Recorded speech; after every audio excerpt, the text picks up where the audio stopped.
Bonsoir et bienvenue dans le Grand JT. Tout de suite, le sommaire.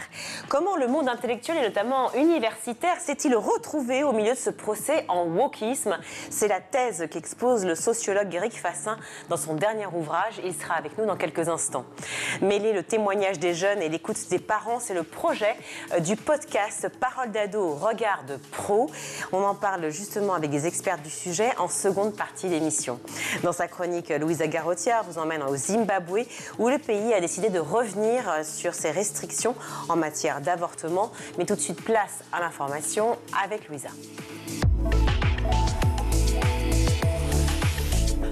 Bonsoir Louisa. Bonsoir Virginie. On ouvre ce journal avec la situation des familles à Mayotte et en métropole suite au cyclone Chido qui a détruit l'archipel samedi dernier. Depuis samedi, l'île est ravagée, la situation est désastreuse et le bilan humain s'alourdit de jour en jour. Ce matin, selon le centre hospitalier de Mayotte, on recensait 22 morts, 48 blessés et 1421 blessés légers. Les familles en métropole tentent de retrouver leurs proches partis en vacances ou en déplacement professionnel à Mayotte. L'attente est longue et tétanisante, comme le confie Ambre, soulagée d'avoir eu des nouvelles de son mari vivant à Mayotte. Alors qu'elle se trouve actuellement en déplacement en métropole, elle était ce matin au micro d'Anne-Livia Tolinki sur France Inter.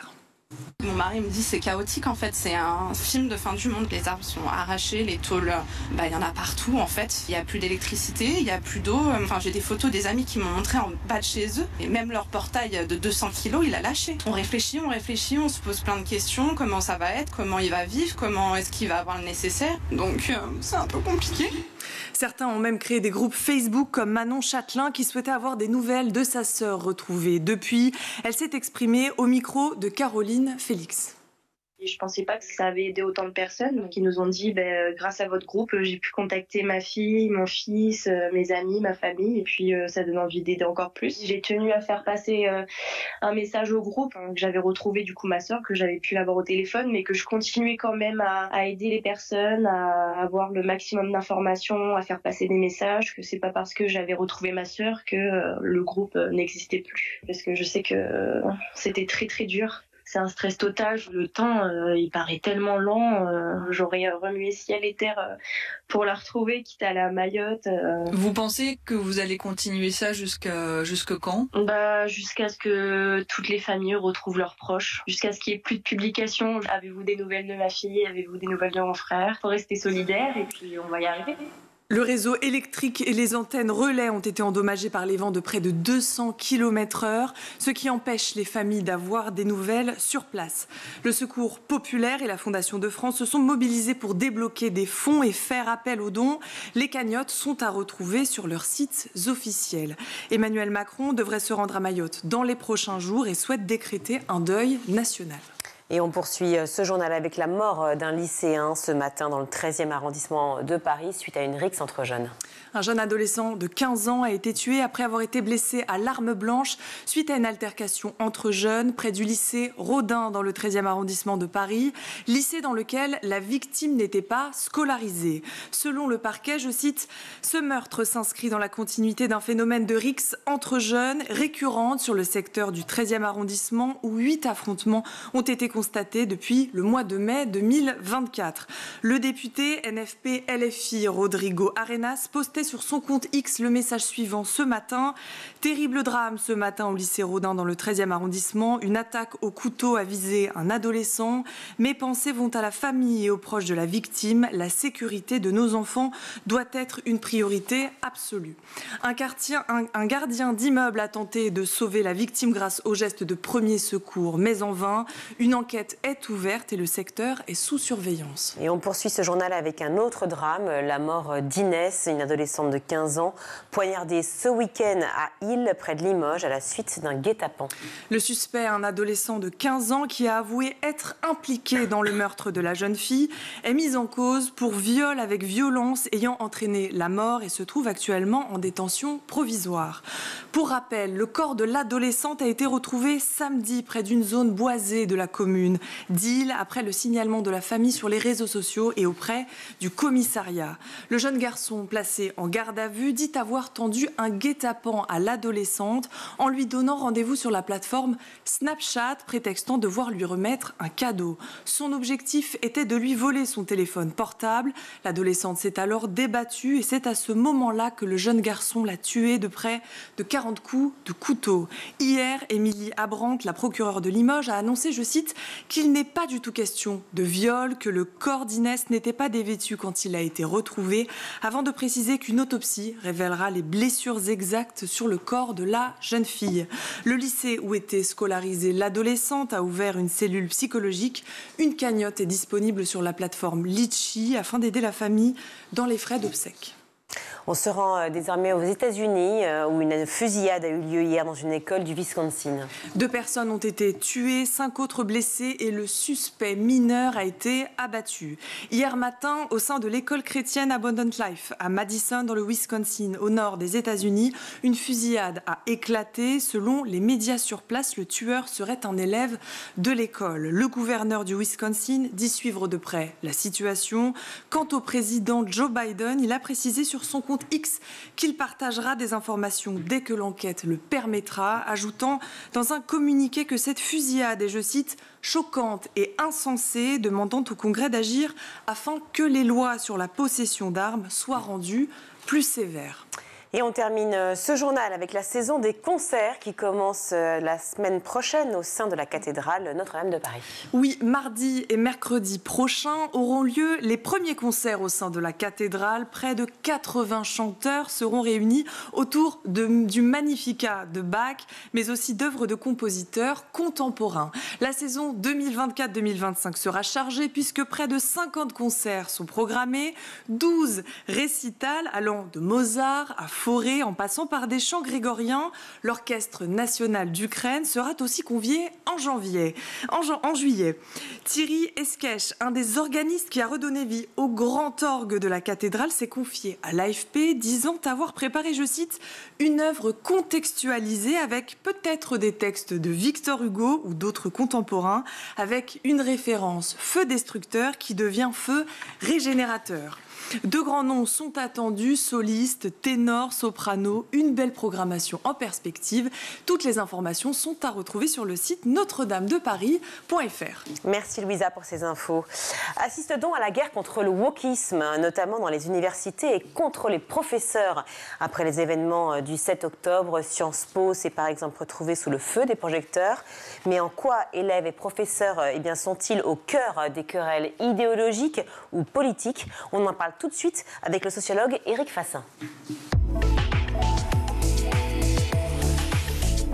Éric Fassin, bonjour. Bonjour. Merci beaucoup d'être avec nous sur le plateau du Grand JT. Merci à vous. Je suis ravie. Vous êtes sociologue, vous êtes spécialiste des États-Unis, auteur de on peut dire un essai? Oui. Un essai, voilà. Ce livre, en tout cas cet ouvrage formidablement intéressant, Misère de l'anti-intellectualisme, du procès en wokisme au chantage à l'antisémitisme, c'est paru aux éditions Textuelles, petite encyclopédie critique. Merci beaucoup d'être là pour parler de tout ça, de l'anti-intellectualisme. Peut-être d'ailleurs, pour démarrer, si vous voulez bien, on va définir ce qu'est l'anti-intellectualisme, au risque de penser par ce titre qu'on pourrait opposer les sachants aux non-sachants, aux incultes. Justement, effectivement, j'essaie de conjurer cette interprétation. L'anti-intellectualisme, c'est un concept. Et c'est un concept pour lequel j'essaie de proposer une définition assez précise qui est on n'est pas en train de parler des gens qui ont de l'éducation contre les gens qui n'en ont pas. On n'est pas en train de parler des gens intelligents contre ceux qui seraient stupides. On est en train de parler d'idéologie. Donc l'anti-intellectualisme, ça peut être porté par des intellectuels. Ça peut être porté par des gens qui ont une éducation très avancée. Et à l'inverse, les personnes qui n'ont pas beaucoup fait d'études ne sont pas forcément dans cette idéologie de l'anti-intellectualisme. Je parle en fait d'un anti-intellectualisme politique et souvent d'un anti-intellectualisme d'État. Autrement dit, c'est pas les sans diplômes contre les diplômés. C'est un petit peu ce qu'on a essayé de nous raconter à propos de l'élection de Donald Trump. Or, ça ne marche pas comme ça.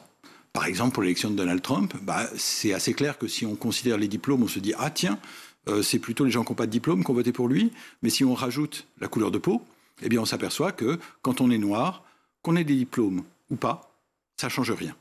Donc en fait, ça veut dire c'est chez les Blancs que ça a joué. Donc à chaque fois, il est important de voir que ce n'est pas des questions de catégories sociologiques, c'est des questions d'idéologie qui peuvent diviser chacune de ces catégories sociologiques. C'est important de travailler, de penser les mots, le lexique, parce que vous parlez d'idéologie et souvent on parle de théorie. Par exemple, théorie du genre, on parle de wokisme, hein, c'est le sous-titre de votre livre. Peut-être faire un point là-dessus sur Tout à fait. Cette sémantique. En fait, si on essaie de retracer l'histoire depuis le début des années 2010, on s'aperçoit qu'en France apparaît l'expression théorie du genre. La théorie du genre, c'est pas ce qu'on disait à l'étranger, où on parlait plutôt d'idéologie du genre, dans d'autres langues. Mais en France, on a dit théorie du genre, et en réalité, ça a débouché, par exemple, sur les attaques contre le mariage pour tous, avec des groupes qui pouvaient s'intituler comme l'un d'entre eux, sens commun. Ça veut dire qu'on oppose le sens commun, les vrais gens, à la théorie. Et la théorie, c'est fumeux, c'est pas vrai. Et par exemple, il y a des gens qui nous ont expliqué que, non, si c'est de la théorie, c'est pas de la science. Alors que, bien évidemment, la science repose toujours sur des théories. Mais le mot théorie, il a une fonction. C'est une manière de disqualifier en disant, c'est des trucs pour intellectuels. C'est pas des trucs pour le peuple. Donc, il y a là une sorte de populisme anti-intellectualiste qui a joué un rôle très important. Mais c'est pas seulement à propos de la supposée théorie du genre, puisqu'en fait, il n'y a pas une théorie du genre, il y a des tas de théories du genre, y compris chez les antigenres. Parce que, par exemple, quand les antigenres disent il faut que les garçons soient en bleu et que les filles soient en rose, ça veut dire qu'ils ont une théorie du genre qui est la biologie, ça ne suffit pas. Il faut l'aider et, par exemple, mettre les vêtements pour que ça colle. Donc, tout le monde a une théorie du genre. Donc, être contre la théorie n'a aucun sens. Et ça a été utilisé, ce mot théorie, aussi aux États-Unis et en langue anglaise pour critiquer la critical race theory, c'est-à-dire les études critiques sur la race. Pourquoi ? Parce que ça permettait de dire, regardez ces trucs-là, d'une part, c'est critique, ce qui n'est pas bien, ça parle de race, c'est encore moins bien, et finalement, c'est de la théorie, donc ça n'a rien à voir avec la réalité. Donc cette disqualification de la théorie, c'est une manière plus générale de s'en prendre au travail intellectuel, c'est-à-dire à l'idée que ça se travaille, c'est-à-dire qu'on a intérêt à comprendre le monde. Et on voit bien que ce n'est pas un hasard si après ça se retourne en particulier contre les universités, que ce soit en France ou aux États-Unis ou dans beaucoup d'autres pays. Depuis des années, on nous explique que les universités produisent des savoirs qui sont d'une part inutiles, ça c'est ce qu'on nous dit plutôt dans une logique néolibérale, ou d'autre part dangereux. Et ça c'est ce qu'on nous dit de plus en plus dans une logique néofasciste. Oui, vous faites allusion à Emmanuel Macron notamment. Bien sûr, Emmanuel Macron en 2020 a commencé à dire au sortir du premier confinement que les universitaires cassent la République en deux. Et en particulier en parlant d'ethnicisation de la question sociale. En fait, d'une part, ça n'a pas de sens, puisque le travail sociologique, ce n'est pas simplement de faire advenir quelque chose, c'est de révéler ce qui est déjà là. C'est-à-dire de montrer qu'il y a une évolution de la société française. Donc pourquoi est-ce qu'on parle de questions raciales en France ? C'est parce qu'il y a une racialisation de la société, c'est-à-dire l'assignation d'une partie d'entre nous à des positions subalternes. C'est-à-dire, tout le monde n'a pas les mêmes chances au départ. Ce sont des recherches à visée progressiste. Voilà. Qui sont à l'opposé, finalement, de ce que... Enfin, je vous pose la question, de ce que pourrait, justement, dire Emmanuel Macron à l'encontre des universitaires ? En fait, la question, c'est de savoir qu'est-ce qui casse la République en deux. Est-ce que c'est le fait d'étudier les discriminations raciales ? Ou est-ce que c'est les discriminations raciales ? Et je crois que dès qu'on pose la question, on connaît la réponse. Autrement dit, c'est une inversion des choses. Et c'est ce que j'essaie de souligner dans ce livre, c'est le côté orwellien. Orwell, 1984, cette dystopie, c'est un monde où le langage inverse la réalité. La liberté, c'est l'esclavage. Aujourd'hui, ce qu'on nous dit, c'est lutter contre les discriminations, c'est ça qui va casser la République en deux.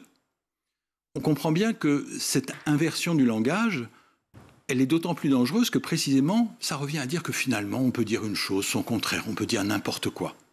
Et c'est précisément ce que, pour ma part, j'essaie de montrer, c'est que le n'importe quoi, qu'on voit de manière éclatante dans le discours d'un Donald Trump, c'est-à-dire, par exemple, le fait de raconter que les immigrés mangeraient des chiens et des chats, tout le monde sait que c'est n'importe quoi. À Springfield, par les Haïtiens. Voilà. Cette Tout le monde vidéo sait a que c'est été n'importe virale, quoi. Elle a fait le tour du monde, mais c'était quand même très frappant. Voilà. Est-ce qu'il en est ressorti, effectivement, une adhésion de ces propos ou pas? En fait, il n'y a pas besoin d'y croire, parce que le but, c'est pas que ce soit la vérité.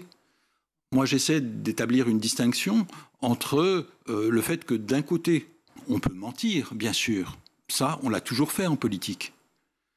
Raconter, faire de la propagande, des fake news, ça, c'est pas nouveau.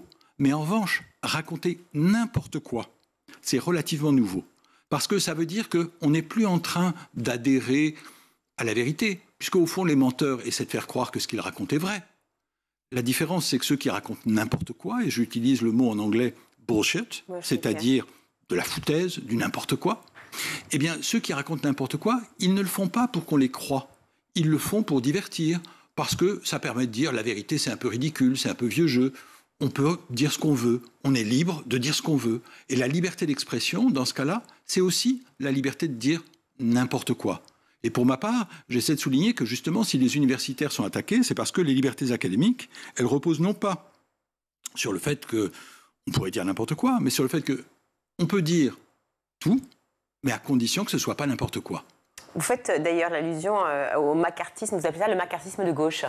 Alors, l'expression macartisme de gauche a été beaucoup utilisée depuis déjà le début des années 90, au moment de la controverse sur le politiquement correct, importé des États-Unis jusqu'en France. Est-ce que je peux d'ailleurs juste, si vous voulez bien, faire une petite digression, mais une parenthèse plutôt sur le propos, juste pour lire les premières phrases du livre. Hier encore, la plainte opposée au wokisme, c'était « On ne peut plus rien dire. Aujourd'hui, la réaction s'enhardit. Sous prétexte de lutter contre un nouvel antisémitisme, c'est plutôt l'injonction stridente « Taisez-vous ». Voilà, je crois que... L'introduction. Pardon. Tout à fait, et je crois que bien sûr, ce dont je parle, c'est quelque chose qui concerne aussi la réception même de ce livre. C'est-à-dire qu'il est très difficile de faire entendre tout cela aujourd'hui, parce que précisément, on nous dit « arrêtez, vous êtes woke ». Vous êtes dans la cancel culture, etc. Sauf qu'on est passé de l'idée que la culture de l'annulation, c'était la gauche avec son macartisme de gauche. C'est ça. Il y a une inversion des pôles, si je comprends bien. Ce qui était absurde, parce que, premièrement, il faut avoir le pouvoir pour censurer. En quoi les minorités, par exemple, seraient-elles en position de censurer tout le monde? Il ne suffit pas, par exemple, qu'il y ait un tract envoyé par une association trans pour que soit interdite toute manifestation transphobe. Il ne suffit pas qu'il y ait des minorités qui s'expriment pour qu'on interdise à la majorité de se taire. Ça ne marche pas comme ça.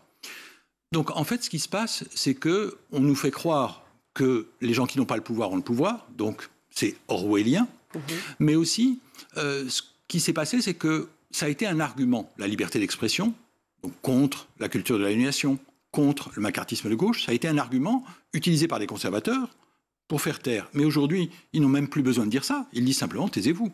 C'est-à-dire, les atteintes à la liberté d'expression, elles viennent très largement viser les minorités, elles viennent très largement viser la gauche. En fait, ça s'en prend aussi aux universités. Donc, le macartisme, aujourd'hui, il est bien à droite. Les conservateurs, on pense souvent qu'ils sont à droite, par logique ou par en tout cas ancienneté politique. Est-ce qu'ils le sont réellement toujours, notamment quand on regarde l'extrême droite, qui peut de temps en temps se rapprocher des revendications de l'extrême gauche? Alors, je crois que, en fait, un des enjeux, précisément, c'est d'essayer, et ça fait partie d'un effort pour résister à l'anti-intellectualisme, il faut essayer d'être clair. Parce que la confusion, ça bénéficie à l'extrême droite. Au fond, depuis longtemps, l'extrême droite dit ni droite ni gauche. C'est son programme, en quelque sorte. C'est-à-dire, c'est renvoyer dos à dos la droite et la gauche, en mélangeant un peu tout. Et je crois qu'il est très important de voir que, non, l'extrême droite, c'est pas à moitié à droite et à moitié à gauche. En réalité, ça nous renvoie à toute l'histoire du fascisme. Le fascisme a pu donner l'impression qu'il avait un pied à gauche, un pied à droite. Mais on sait bien sur quel pied il a dansé. Et donc, je crois qu'aujourd'hui, il faut voir que, par exemple, dans l'élection de Donald Trump, on ne sait pas trop ce qu'il va faire économiquement. Il a déjà reculé sur l'essentiel, par exemple, sur le fait qu'il allait faire baisser les prix. Ça, il n'en est plus question. En revanche, il sera très ferme sur l'immigration. Donc, il se passe toujours la même chose avec l'extrême droite. C'est qu'elle peut faire miroiter aux gens des promesses, on va dire, populaires, qui seraient éventuellement populistes aussi... même, peut-être, non? Populaire en ce sens qu'elle pourrait plaire assez largement à des gens qui pourraient voter à gauche, mais aussi populiste en ce sens que, en fait, il s'agit de s'en prendre aux immigrés, aux chômeurs, aux minorités. Par exemple, on voit bien que la campagne transphobe qui est menée dans beaucoup de pays, c'est-à-dire visant les personnes trans en les soupçonnant de menacer les femmes, par exemple, mais aussi de menacer les enfants. Bref, toute cette campagne transphobe, c'est une manière de s'en prendre à des minorités. On la ressent aujourd'hui, vous savez, pardon, je fais une digression, mais c'est pas grave, c'est tellement intéressant comme propos. Aujourd'hui, on a des cours d'éducation à la vie affective et sexuelle à l'école, et ça pose réellement problème pour certains Français, pour certaines organisations, effectivement, associations de défense, soi-disant, des droits ou de la parentalité. Est-ce que cette impossibilité de maintenir ces 3 cours d'éducation, donc à la vie affective, ça s'appelle des EVARS maintenant, sexuelle en France, est-ce qu'elle est liée aussi à cela Oui. À mon sens, oui. J'étais en Belgique récemment et c'est la même chose.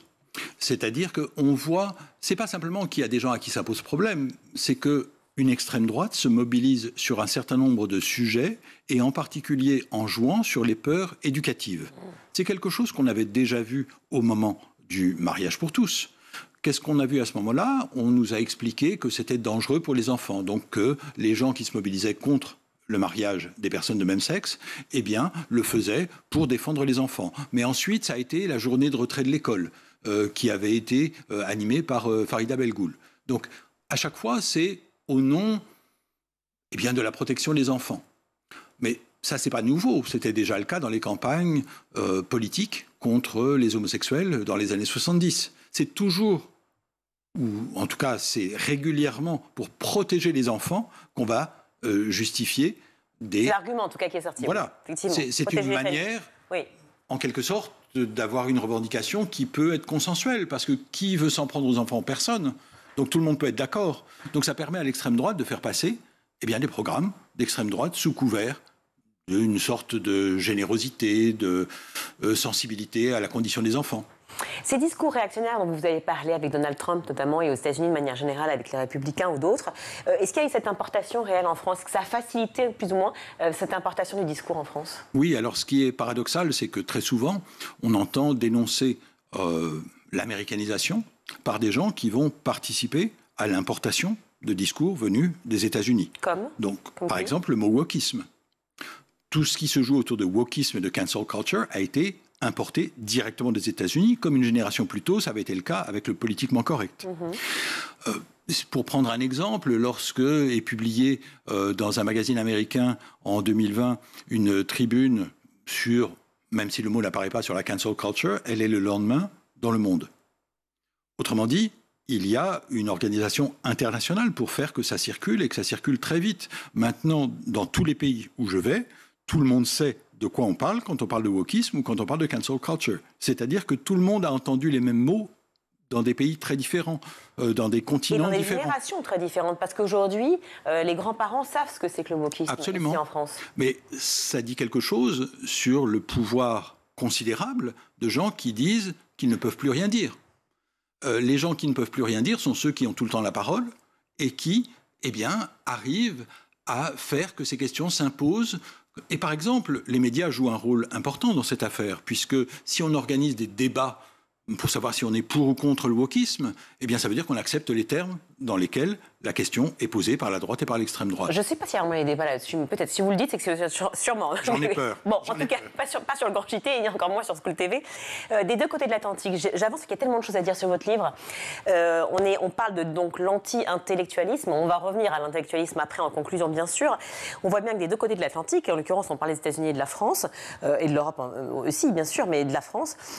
L'offensive dont vous parlez contre le monde universitaire redouble, davantage que leurs professeurs, sans doute assez échaudés d'ailleurs par les mises en cause répétées depuis des années, et on le voit malheureusement aussi un peu plus bas, aussi dans le primaire et secondaire, mais là on parle des universitaires, les étudiants sont mobilisés de manière visible, on l'a vu à Sciences Po, et bien sûr on va en parler. Est-ce que c'est ce à quoi on a assisté lors des premières mobilisations sur le campus de Sciences Po? Alors, moi, ce qui m'intéresse, c'est que, en fait, lorsqu'on parle de ce qui se passe depuis le 7 octobre 2023, on a tendance à considérer que c'est un point de départ dans la bataille universitaire.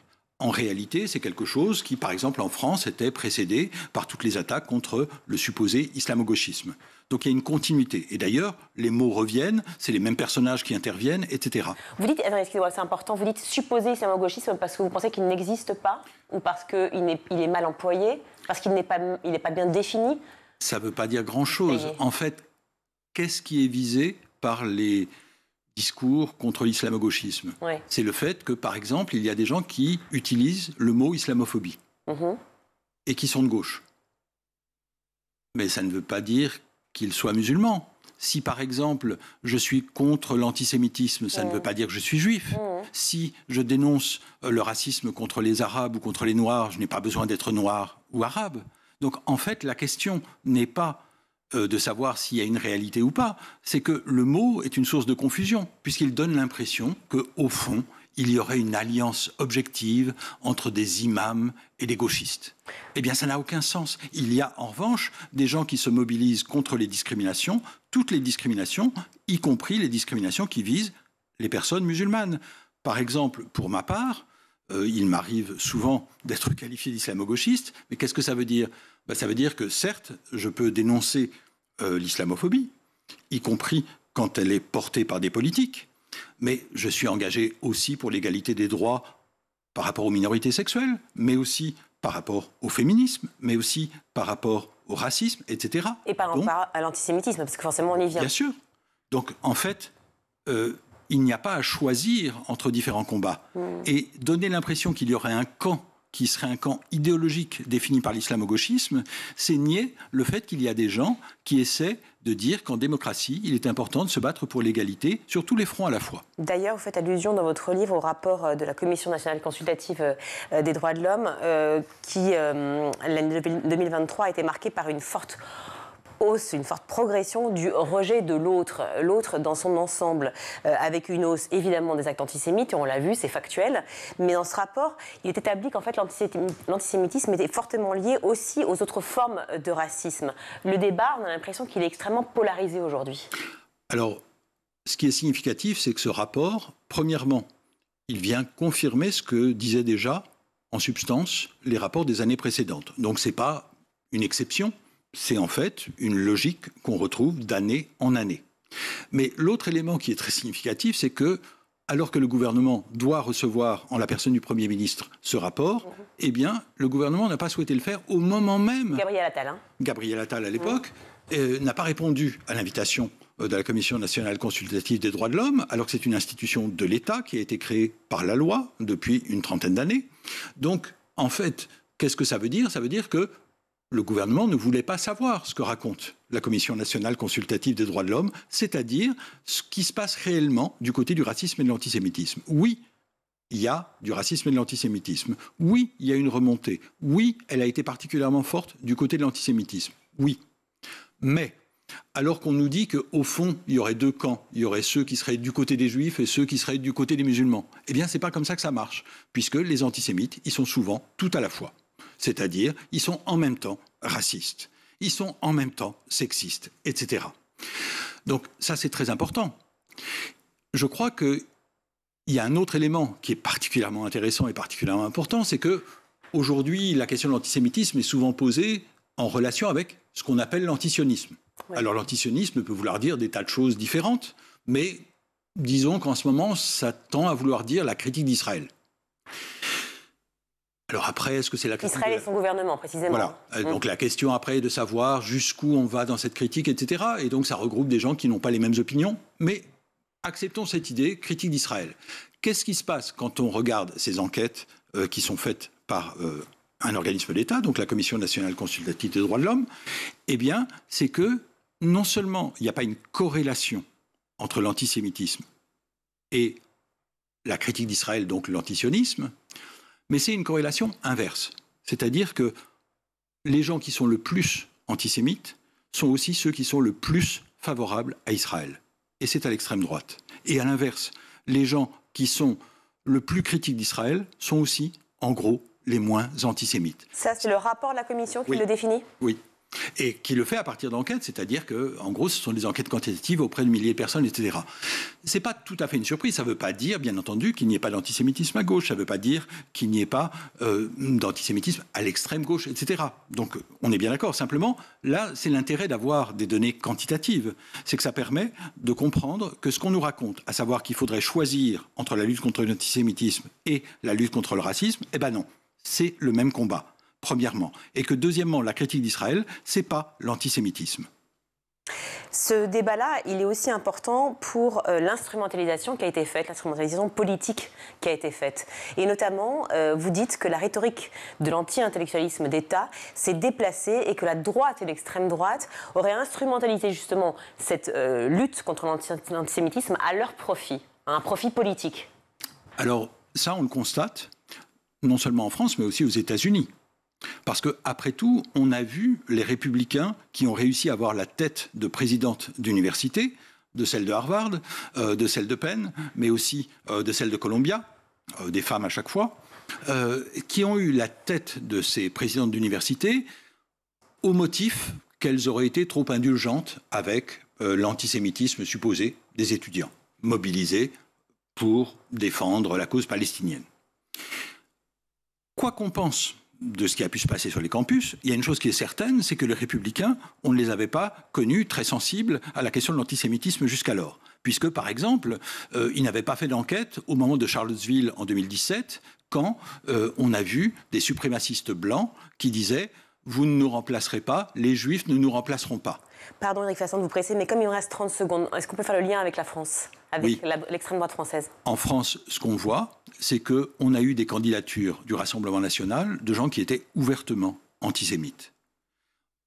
Ils se sont appropriés cette lutte, c'est ce que vous voulez dire? Des gens qui se réclamaient ouvertement du nazisme ont fait la leçon à des gens de gauche en disant que c'était eux les vrais antisémites. Il existe un antisémitisme de gauche ou pas? Bien sûr. Merci beaucoup Éric Fassin d'être venu sur le plateau du Grand JT. J'aurais bien aimé discuter plus longtemps, mais c'est ça, c'est la loi de la télévision. En tout cas, merci. Merci à vous. Misère de l'anti-intellectualisme, paru aux éditions Textuelles. Merci beaucoup Éric Fassin. On marque une courte pause, on se retrouve.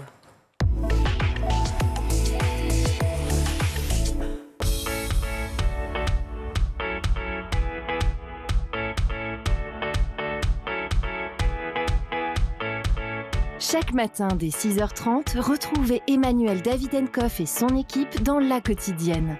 En compagnie d'un invité fil rouge, il vous donne des clés de compréhension et des conseils pratiques en matière d'éducation et de parentalité. C'est important d'adopter des mesures hygiéno-diététiques, c'est important de savoir bien manger, de bien s'hydrater, d'avoir un bon sommeil. À partir de 9h, Patrice Boisfer prend le relais dans le MAG. Au cœur des territoires, la parole est donnée aux élus et aux élèves qui font bouger l'éducation partout en France. Je voyais pas énormément de jeunes, je ne me reconnaissais pas énormément dans les listes parce qu'il n'y avait pas de jeunes, il n'y avait pas de sportifs et je me suis dit pourquoi la politique ça touche que certaines personnes.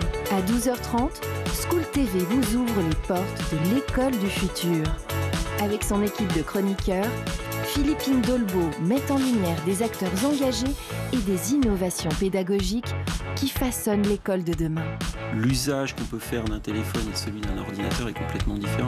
Sur l'ordinateur, on parle bien d'un usage pédagogique.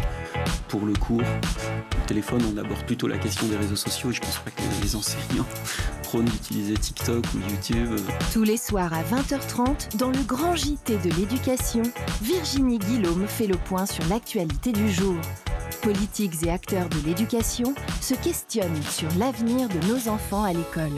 Le double objectif de tout ce que nous avons fait, qui est la boussole de toute l'action, c'était deux objectifs que j'affichais toujours, c'est-à-dire un, hausser le niveau général des enfants de France, deuxièmement, baisser les inégalités, donc rapprocher les plus défavorisés du reste du groupe et que tout cela monte, ce que j'appelle parfois niveler par le haut. Chaque samedi et chaque dimanche, Malika Ménard reçoit une personnalité qui raconte ses souvenirs d'écolier et dévoile sa vision de l'école d'aujourd'hui et de demain. L'amour devrait être enseigné à l'école, l'empathie devrait être enseignée à l'école, la vraie éducation civique, l'amour de l'autre, l'amour des plantes, le respect de l'environnement profond, l'alimentation vraie, ça devrait être enseigné à l'école. School TV, imaginons ensemble l'école de demain.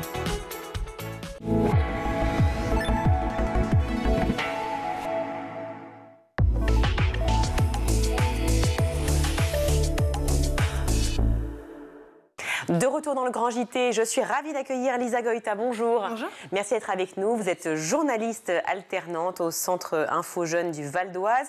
Et Lou Surance, bonjour. Bonjour. Merci également d'être avec nous. Vous êtes journaliste aussi, chargée d'éducation aux médias et au numérique au Centre Info Jeunes du Val d'Oise. Alors évidemment, on parle d'éducation aux médias.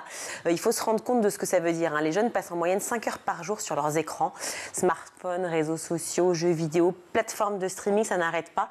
Et donc fatalement, on peut imaginer, en dehors des relations sociales, qu'on est face à du cyberharcèlement, des fake news et autres magie des réseaux sociaux. Quand je dis magie, évidemment, c'est ironique. Qu'est-ce que vous mettez en place au CIJ, et je ne sais pas laquelle de veut démarrer, le CIJ pour justement lutter contre ces problématiques liées aux réseaux sociaux? Je peux peut-être commencer. Allez-y. Dans un premier lieu, nous, on va avoir des ateliers d'éducation aux médias qu'on co-anime ensemble, où on va justement éduquer les jeunes sur toutes ces thématiques, sur les fake news, sur la façon dont il faut s'informer ou pas, sur tout ce qui peut exister malheureusement sur Internet, les deepfakes, toute la manipulation d'images. Donc on a tous ces ateliers qu'on anime plusieurs fois par mois pour vraiment renseigner les jeunes. J'aurais tendance à croire que c'est plutôt les vieux qu'il faut renseigner. Les jeunes sont quand même plutôt assez éduqués à tout cela. C'est vrai qu'on se pose cette question de se demander en fait qu'est-ce que nous, vous allez pouvoir apporter à ces jeunes finalement qui ont un regard quand même assez aiguisé sur la question.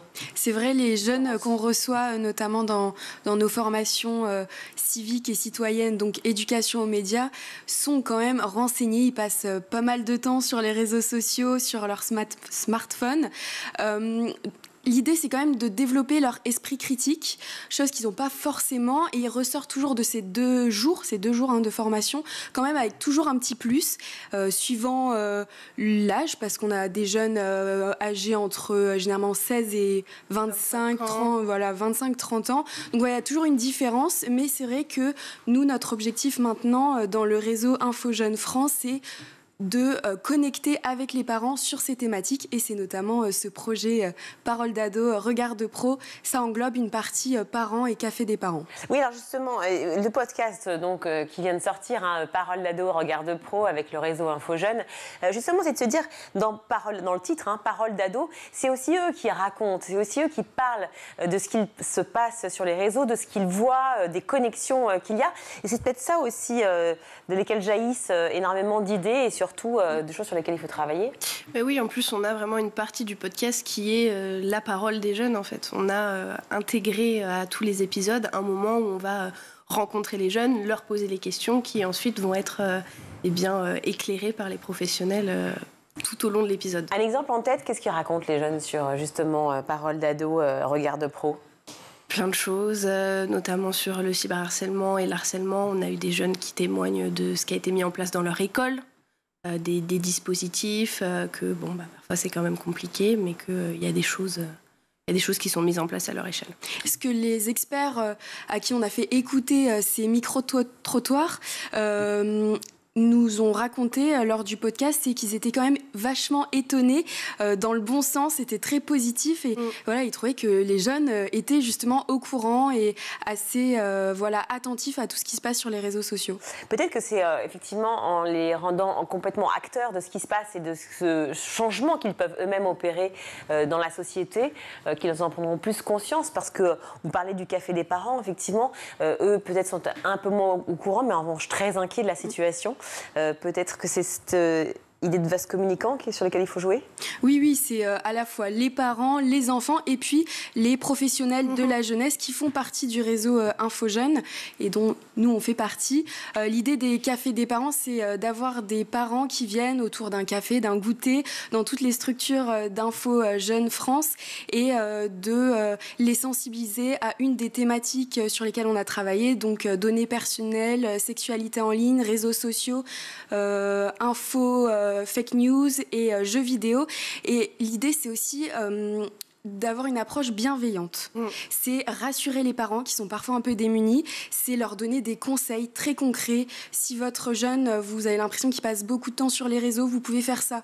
Si vous avez l'impression qu'ils sont addicts aux jeux vidéo, vous pouvez essayer de vous impliquer, faire une partie avec eux, vraiment se renseigner sur la culture du jeu vidéo. Donc nous, la démarche en tout cas de Parole d'ado, Regard de pro, c'était vraiment être bienveillant et installer un dialogue en fait pour pouvoir en discuter en famille. Sexualité en ligne, si je prends cet exemple-là, c'est vrai que les parents, souvent, et peut-être grands-parents, ou en tout cas les générations précédentes, n'ont pas forcément eu la culture de la parole libérée sur ce sujet-là. Jamais, en général, avec leur famille.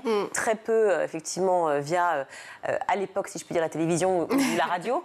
Les réseaux sociaux ont peut-être permis ça aussi, cette libéralisation, liberté de parole, de mots, d'échange.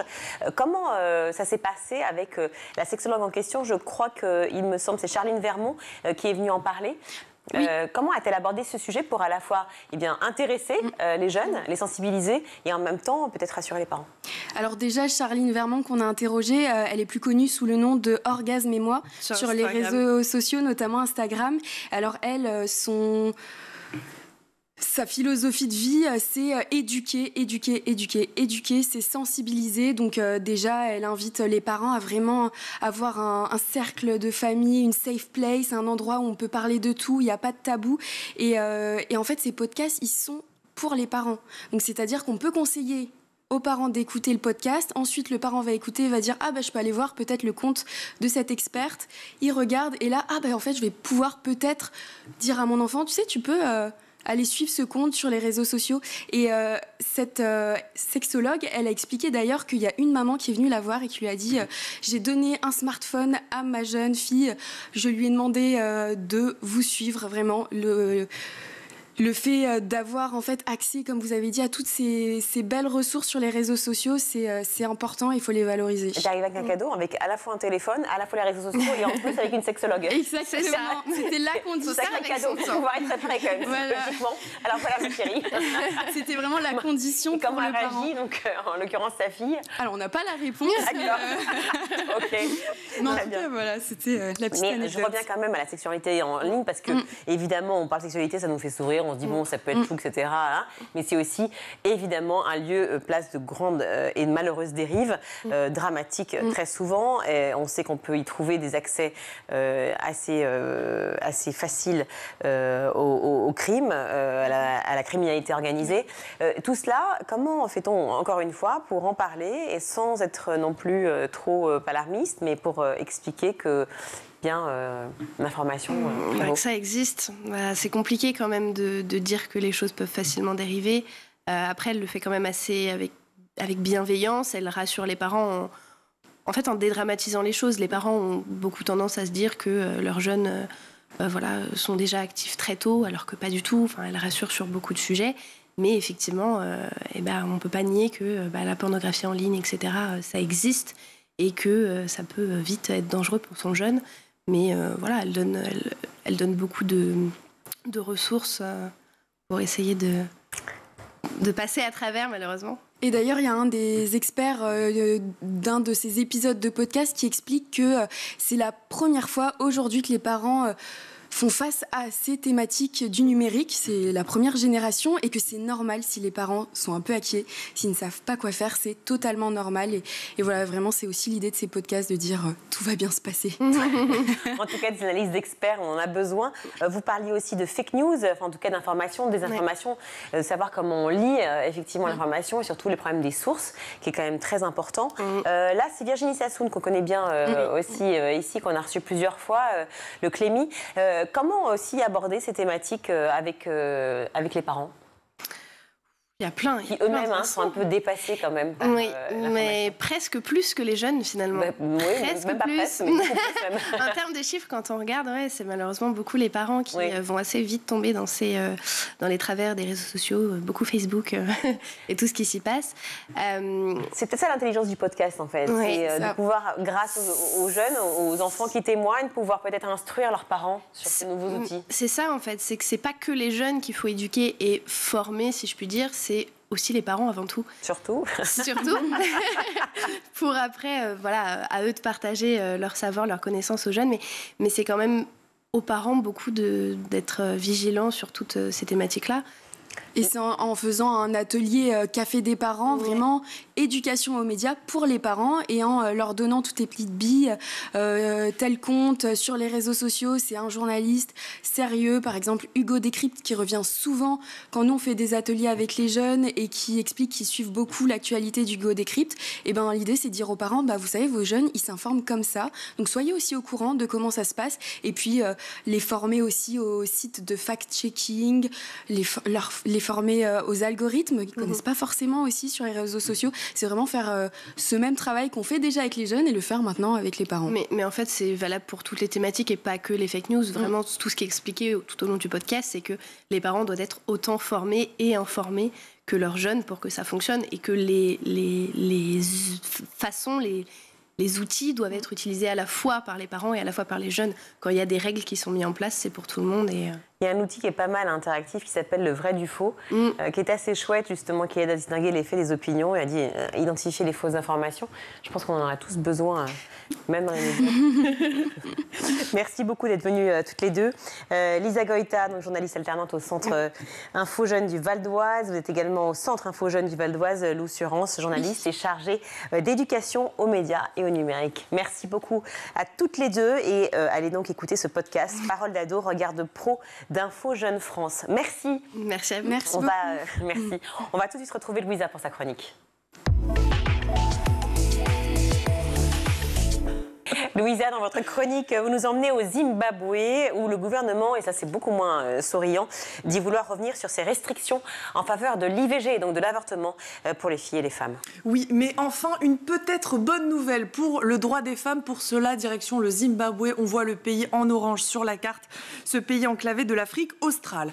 Le 2 décembre, la Haute Cour du Zimbabwe a décrété inconstitutionnelle l'interdiction d'accès à l'IVG, c'est-à-dire l'interruption volontaire de grossesse pour les femmes violées par leur mari et les jeunes filles mineures. Le quotidien zimbabwéen The Herald décrit, je cite, une décision historique. Car jusque-là, au Zimbabwe, l'IVG était légale dans ces 3 cas. Lors de grossesses dangereuses pour les femmes, en cas d'inceste ou de risque de maladie physique ou mentale chez les enfants. Et je disais une peut-être bonne nouvelle en début de chronique, car au moment où je parle, nous sommes toujours dans l'attente de confirmation de la Cour constitutionnelle. Alors, quels ont été les éléments déclencheurs pour que la Haute Cour, justement, repense cet arrêté anti-IVG ? Eh bien, Virginie, il y a eu 2 éléments. Je vous en parle. Premier élément, c'est grâce à l'association Women and Law in Southern Africa que la Haute Cour a revu cet arrêté, puisque l'association a porté recours contre la loi. Selon la directrice nationale de l'association, je cite, « Cet arrêt aura un effet bénéfique pour les personnes victimes de violences sexuelles, y compris de viols conjugaux.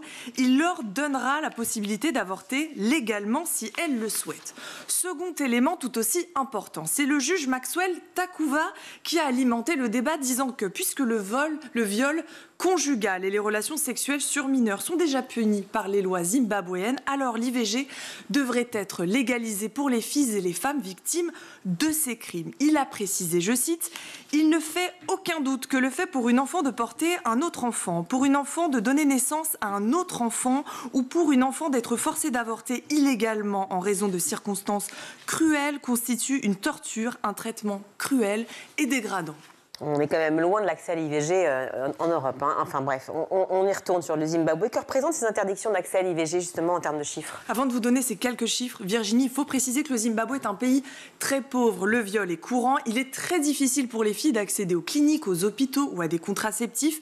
La vie d'une femme, par exemple, peut être une monnaie d'échange contre de la nourriture. Pour parler chiffres, selon l'UNICEF et le gouvernement, une fille sur 4 de 17 à 19 ans tombe enceinte, la plupart du temps suite à des viols, et doit même se marier avec leurs agresseurs. C'est une fille sur 3 qui se marie avant ses 18 ans, et on compte 77 000 avortements clandestins chaque année, effectués évidemment dans des conditions sanitaires terribles et qui mettent en péril la vie des filles et des femmes. Pour conclure, en septembre, la Cour constitutionnelle au Zimbabwe a fait passer l'âge du consentement de 16 à 18 ans, ce qui est quand même une bonne nouvelle à date. On espère avoir une réponse favorable de la Cour constitutionnelle au regard de cette IVG. Et en attendant, si vous souhaitez en apprendre davantage sur les droits des femmes dans le monde, vous pouvez vous rendre sur le site ONU Femmes, femmes au pluriel.org. Il s'agit du département des Nations Unies qui œuvre pour l'égalité des sexes. Et on espère avoir une bonne nouvelle sous peu. La vie d'une femme peut être une monnaie d'échange contre de la nourriture. Je retiendrai cette phrase quand même. Merci beaucoup, Louisa. Tout de suite, on va retrouver le meilleur de School TV avec le Zap. Et la référence à la notion de traumatisme, dites-vous, est omniprésente dans les explications. Ouais. C'est souvent, alors du coup, il y a souvent eu l'idée de dire les personnes qui se scarifient, c'est parce qu'il y a eu un traumatisme dans l'enfance. L'exemple le plus typique, c'est déjà il y a eu un abus sexuel. Et du coup, il y a eu une atteinte au corps qui est répétée, soit juste dans une répétition classique traumatique, soit dans l'idée de maîtriser son corps ou de devenir l'agresseur ou voilà, quelque chose comme ça. Ce qui est intéressant, c'est qu'en termes de corrélation, il y a en effet une corrélation importante entre scarification et abus sexuel. C'est pas très clair si c'est vraiment un lien ou c'est juste, on va dire, des corrélations qui ne sont pas des causations. Et l'autre truc pour moi qui m'a beaucoup intéressé, c'est que quand on creuse, il y a beaucoup de gens qui disent en fait le fait que des adolescents se scarifient après un abus sexuel, c'est souvent aussi beaucoup lié au fait que le récit de l'abus sexuel n'a pas été entendu par l'entourage. C'est-à-dire l'adolescente a dit il m'est arrivé ça, tout le monde s'est bouché les oreilles, l'adolescente s'est scarifiée. Et là, les gens se sont dit, il faut qu'on fasse quelque chose.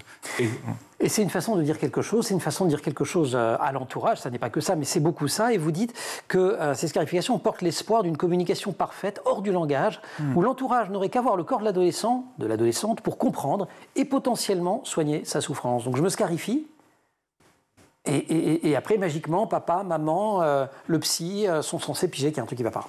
C'est ça. Et du coup, ils sont censés savoir potentiellement qu'est-ce qu'il faut faire pour que ça aille. Et me soigner. Voilà.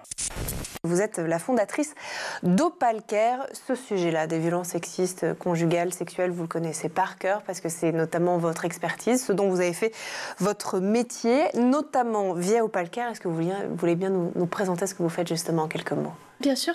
Alors Opalcare, c'est une plateforme en ligne qui va permettre de faire de la prévention, mais cela à travers un diagnostic en fait. On va venir éplucher à travers 200 questions, ça prend 15-20 minutes, un petit peu toute la relation d'une personne en posant des questions qui peuvent paraître anodines, voire plus pointues.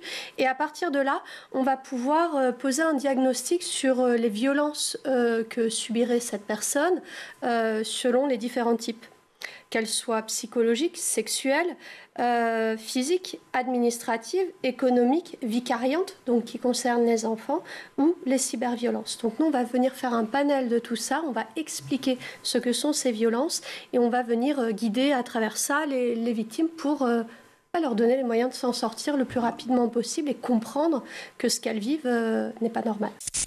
On travaille à deux, pardon. C'est-à-dire avec l'enfant et le parent le laisse dans un premier temps de côté ou il n'est pas trop loin ? Ça dépend des moments, mais le parent n'est jamais trop loin. Mais moi, je peux rester aussi seule avec un enfant suivant son âge, pour avoir un travail vraiment avec lui de décodage de ce qu'il traverse. Oui. Et puis, bien sûr, il y aura toujours un temps d'échange avec les parents, c'est important. Florence, pour rebondir sur ce que Nathalie vient de dire, comment est-ce qu'un parent peut reconnaître les premières émotions chez son enfant ? Alors, en général, il le ressent, et les parents, la question, c'est pas tant de les reconnaître, c'est comment on accueille quand l'enfant est en colère, par exemple, quand l'enfant est triste. Alors, souvent, aujourd'hui, on a mis beaucoup en avant les mots, l'importance de parler à l'enfant, de verbaliser ses émotions, ce qui est évidemment très important. Mais ce que j'observe, c'est que maintenant, on se cache parfois un peu derrière les mots et que quand un enfant a une émotion, par exemple la colère, il a aussi besoin du corps, comme disait Nathalie, il a vraiment besoin du corps pour exprimer son chagrin et les mots ne suffisent pas. Donc concrètement, si on accueille l'enfant dans sa colère, s'il est petit, ça peut être l'aider à vraiment décharger physiquement, comme taper du pied, être en colère avec lui, mais surtout le faire en miroir, parce que l'enfant, il va beaucoup plus s'autoriser si l'adulte est aussi en colère avec lui, donc il feint la colère bien sûr, mais pour exprimer quelque chose. C'est un peu comme si en tant qu'adulte, je vous disais, je vous vois en colère, vas-y, exprime-toi, lâche-toi, raconte-moi tout. Si moi, je suis pas un peu de votre côté, vous allez avoir beaucoup plus de mal parce que vous allez vous sentir seul dans la colère. Donc l'enfant, il a besoin que l'adulte soit à côté pour vivre l'émotion avec lui. Il y a l'ado qui dit à travers ses pratiques « j'ai grandi » et vous, alors vous, parents, enseignants, soignants, etc., vous vous en rendez pas compte. Il y a aussi celui ou celle qui se pose en victime. Ça sert à rien de l'engueuler. L'adolescente qui se scarifie, c'est pas de sa faute. Elle est victime de son acte. C'est plus fort qu'elle. C'est Charlotte. Alors, j'imagine que vous avez changé les prénoms. En tout cas, une patiente qui parle en ces termes dans le bouquin. Ouais. En fait, il y a un... Alors, pour moi, un truc très important sur la question à laquelle je réponds un peu dans ce bouquin, mais qui n'est pas le sujet principal, qui est pourquoi les adolescents se scarifient. En fait, ce qui est très important, c'est qu'il y a beaucoup de raisons. selon les adolescents, et surtout ça change au fur et à mesure du temps. Et la manière dont les adolescents en parlent dépend aussi de ce qu'ils perçoivent ou anticipent de ce que pense leur interlocuteur. Du coup, il y a beaucoup d'adolescents qui vont dire « c'est plus fort que moi », parce qu'ils savent que s'ils disent « je le fais parce que j'ai choisi », il peut y avoir des mesures de rétorsion où ça peut générer de l'agressivité ou de l'impuissance, que ça va être plus difficile à supporter par l'entourage. Et donc, du coup, il y a aussi des adolescents qui vont dire « voilà, c'est pas sa faute ». Et donc, on a aussi par rapport à ça le modèle de l'addiction, de dire « c'est une addiction ». Alors, ça peut être le cas. Mais moi, ce que j'ai pu constater, c'est que souvent, c'est mis en avant parce que l'intérêt de l'addiction, c'est que personne n'est vraiment responsable. L'adolescent, il ne peut pas s'en empêcher. Les soignants, c'est pas la faute de l'adolescent, c'est pas leur faute aussi. C'est qu'il y a un modèle un peu biologique. Donc, on va tous être ensemble contre la maladie, qui serait la scarification. Ce qu'on sait moins, c'est que ces formes de violences, justement sexistes et sexuelles, elles touchent et elles sont très fréquentes aussi chez les jeunes. C'est un point qui vous tient à cœur aussi. Oui, les violences sexistes et sexuelles et les violences au sein du couple, elles touchent beaucoup les jeunes. Alors souvent, il y a des gens qui n'aiment pas qu'on parle de couple quand on parle de mineurs, mais à partir du moment où on a une relation amoureuse avec quelqu'un et qu'il y a un rapport de domination, eh bien c'est là que tout se joue. C'est à ce moment-là, c'est dès les premières relations que tout se joue. Donc le questionnaire OPAL, par exemple, il va être adaptatif. Donc les mineurs, on ne va pas leur poser les mêmes questions que les adultes. Il y a des questions qui ne vont pas les concerner, on ne va pas aller là-dessus. Et la manière de formuler les réponses et les questions également. Mais l'important, c'est que dès 12 ans, quand on commence à avoir ses premières relations amoureuses, s'il y a des choses qui nous mettent mal à l'aise, si on ne se sent pas très bien, c'est pas un signal que ça va en fait. L'amour, c'est censé donner des ailes, c'est censé te rendre heureux, pas l'inverse. Donc nous, dès 12 ans, on va permettre aux jeunes de trouver les réponses là-dessus et on va rappeler le message qui est important, c'est parlez-en à un adulte, parlez-en à l'infirmière scolaire, parlez-en à un prof en qui vous avez confiance, mais restez pas seul avec tout ça, il n'y a pas à avoir honte, quoi. Est-ce que vous pouvez nous dire ce que sont, moi j'adore ça, les accords Toltec et comment vous pouvez les appliquer aux enfants ? Alors, moi, j'aime bien toujours mêler le conte à l'explication parce que quand on est petit, on n'aime pas trop les définitions. Donc, c'est plutôt simplifier au maximum. Et par exemple, dans les accords Toltec, l'idée, c'est de ne pas prendre argent comptant tout ce qu'on raconte sur nous. Donc, pour ça, j'ai inventé, mais comme plein d'autres choses qu'on pourrait inventer, le bouclier intérieur. C'est-à-dire que pour aider l'enfant, on utilise son corps, donc par exemple la main. On mentalise que justement quand il y a une information qu'on appelle entre guillemets le poison ou la flèche empoisonnée, c'est-à-dire une critique, une moquerie, quelque chose qu'on n'aime pas, on place sa main comme ça face à l'enfant, ou ça peut être un bouclier invisible intérieur, et l'idée c'est de ne pas se laisser avoir par cette phrase. Donc, c'est-à-dire concrètement quand l'enfant n'arrive pas à répondre parce qu'il est petit et que ça fait peur parfois de répondre aux copains ou au professeur par exemple, c'est qu'intérieurement il puisse se défendre par exemple en se disant mais c'est pas vrai, ou là il parle de lui, ou juste un tout petit mot-clé mais qui peut se répéter pour qu'en une seconde finalement il ne donne pas son accord. Parce que les accords Toltec, ce qui est intéressant, c'est que finalement même pour nous adultes c'est le même processus. Quand on nous dit une phrase, il nous faut une seconde pour approuver et qu'à un moment donné dans notre corps ou dans notre tête on dit oui c'est vrai, il a raison, je suis nul, et à partir du moment, c'est là où on n'arrive plus à se défendre parce que nous-mêmes on donne notre accord à la phrase de l'autre. Donc pour les enfants, ils aiment les symboles des boucliers, des flèches, des guerriers, mais peu importe, on peut donner l'image qu'on veut. Mais c'est toujours d'associer l'imaginaire avec un imaginaire de puissant, comme un chevalier, comme quelqu'un qui arrive à se défendre, même si c'est que dans la tête, parce que ce que j'explique toujours, c'est que l'enfant, parfois, il n'arrive pas à s'exprimer, donc ça peut prendre du temps, ça peut prendre même plusieurs semaines, voire plusieurs mois, même pour nous adultes, des fois, ça prend même plusieurs années. Donc au moins se défendre de manière invisible dans notre tête, pour ne pas donner l'accord à l'autre. Voilà pour le ZAP, c'est la fin de ce grand JT. Merci à vous tous de nous avoir suivis. Merci à toute l'équipe. À la réalisation aujourd'hui, c'est Alice Pitavi, le son Saïd Mamou, le maquillage Laure Audemont, Emma Ferré, Laura Girard à la rédaction. Merci également Louisa pour les infos et cette chronique qui m'a fendu le cœur très clairement. Mais voilà, c'est l'info, il faut la connaître. Merci à vous tous de nous suivre. On se retrouve demain sur School TV.